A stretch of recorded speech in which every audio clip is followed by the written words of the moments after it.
Аса құрметсіз діни басқармасының, Қазақстан діни басқармасының бас муфтиі,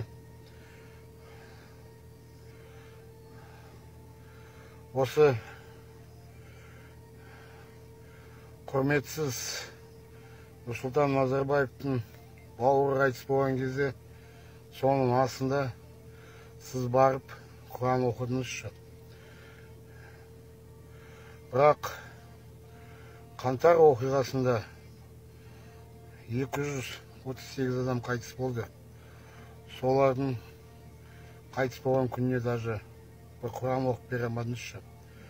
Бірақ қанша жемқор, қанша ұрлықшы, қанша қанішер адамның ортасында отырып, жалғыз өзіңіз Құран оқып бердіңізші. Не бағыштадыңыз сіз оларышы? Солардың ұрлықтары жалғыса берсін. Солардың қаншама халықты жылатқан жылата берсін деп Құран бағыштадыңыз ба? Ұятсыз екенсізші. Вообще ұятыңыз жоқ екенсізші. Қанша мұсылман бауырларымыз бар. Осының бәрін көре отыра, үндемей отырғандарына таңғаламенші. До такой степени соқырсыңдар ма, несіңдер, мен түсінбедімші. Көріп тұрсыздар ғой сіздер, діни басқармасы бар, ұстаздардың бәрі ұятсыз.